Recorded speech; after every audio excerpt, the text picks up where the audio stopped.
So what we're going to cover is looking at the article once it's completed and then auto-distributed to article sites. We're going to look at what happens after easeonarticles.com, SlideShare, publication, so social posts to LinkedIn, Facebook, Pinterest, multiple tweets going out to Twitter, of course, and channel notifications after SlideShare. And for videos, tweets again, and other social posts once the video has been published.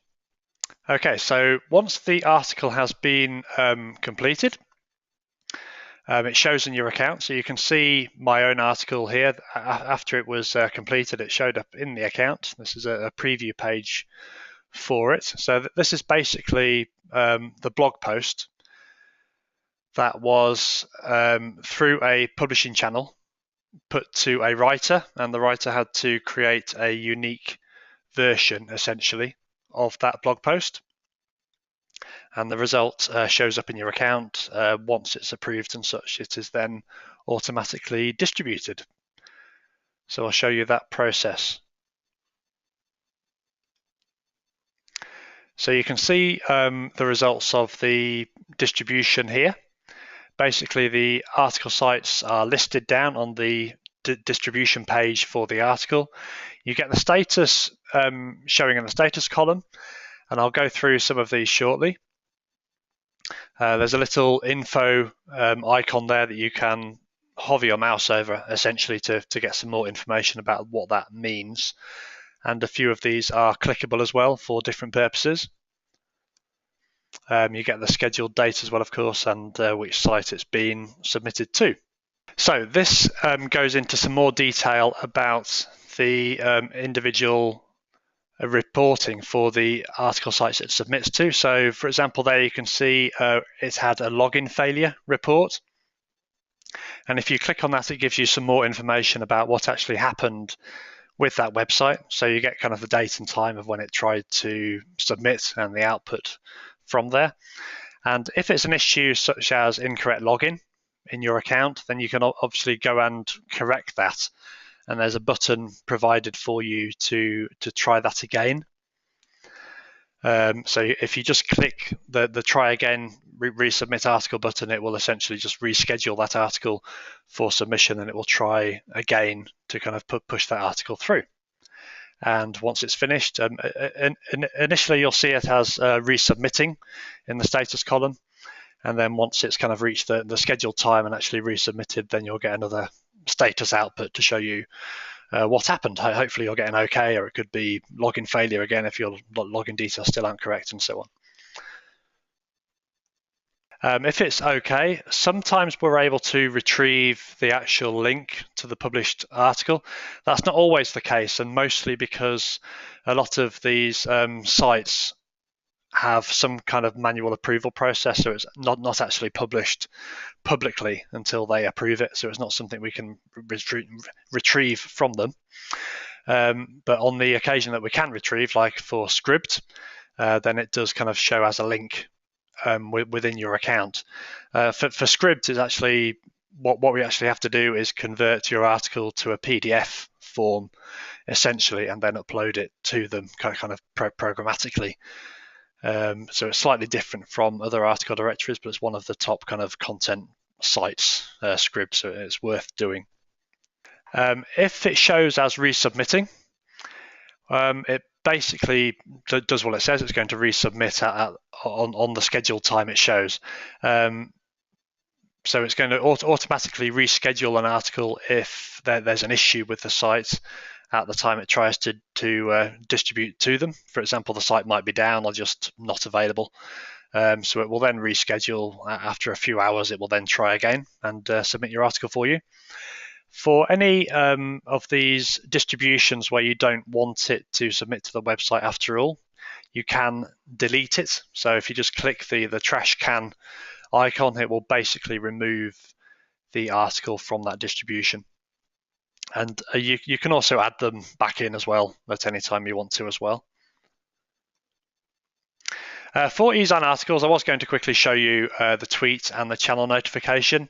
It was still pending when I last looked, so I'm basically waiting for that to be approved. But we'll see basically what happens with other things in the system to kind of create tweets and channel notifications. So it's we don't lose much by not seeing those. So basically, what happens as soon as this is published, a tweet will then be created and published for the article, so pointing to the article, and a channel notification will go to the email address I've specified, asking for the article basically to be put onto LinkedIn Pulse.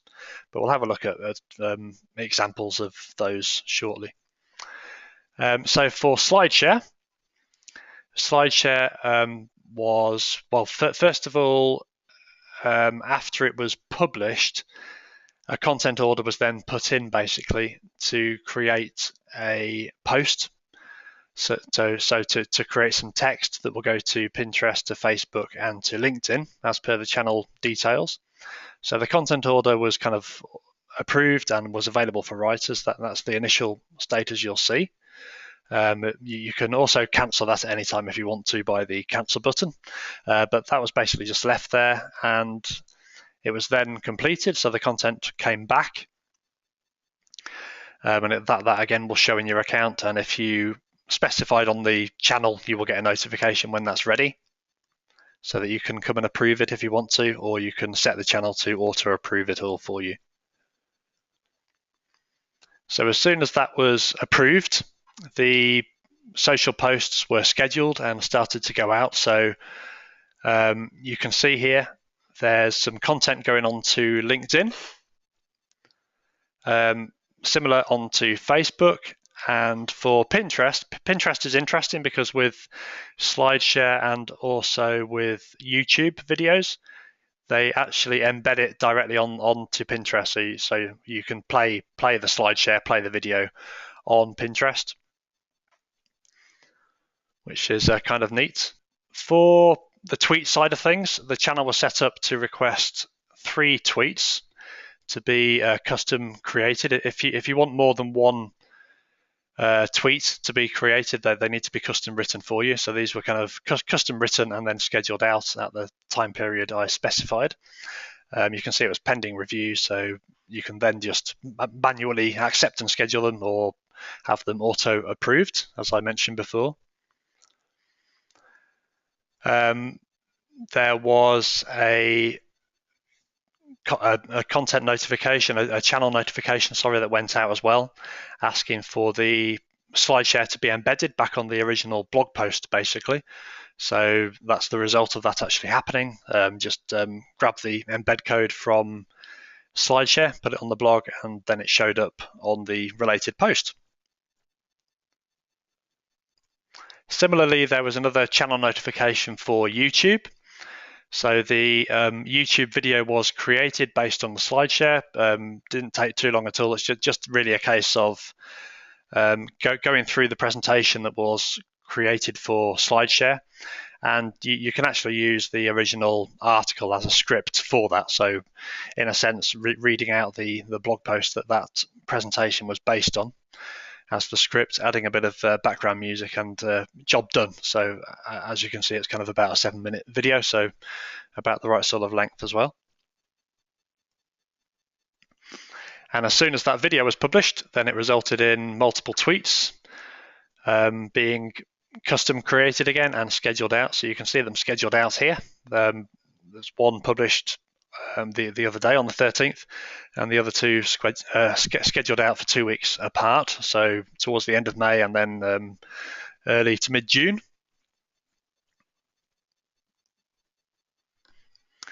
So that's the result of the published tweet showing up on Twitter, and Twitter allows the videos to kind of be embedded within Twitter, so you can actually play them within Twitter itself, so it's good for engagement.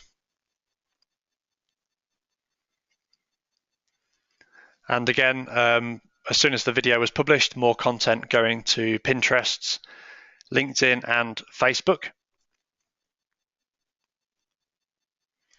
which you can see here. Again, with Pinterest, they actually embed the video on Pinterest itself, so you can play it within Pinterest. LinkedIn, they're very similar to what we saw with the slide share, so very similar content for LinkedIn and Facebook, so all the bases covered. With Facebook, you can play the videos within kind of Facebook as well, so again, it's great for engagement. So that's basically running through kind of the rest of what happens in practice on the vWriter system. One thing I noticed on kind of following the whole thing through was that it would be really useful to have some kind of delay capability in there. You might not always want similar content showing up on your social profiles, within a very short time frame. And that was kind of especially noticeable with the images. There was a lot of content that looked very similar. So I used kind of the same image for the blog post and the video and the slideshare and so on. I mean, you don't have to do that, but it looked quite compressed in terms of content. So it would be useful to say have some capability within the system to send out the channel notification, say a couple of weeks after the blog post was originally published, and to get the other parts of the kind of the Be Everywhere system done, but with a slightly stretched out time frame. And to have something similar for the publishing channels as well. So you might not want things to be published immediately onto social media, the kind of the second that a video is published or a slideshare is published. So you might want some kind of delay in there as well. So in terms of the system evolving, it will kind of evolve to take account of these things that come up in practice. So it's likely that some kind of delay capability will be added into the system there at some point.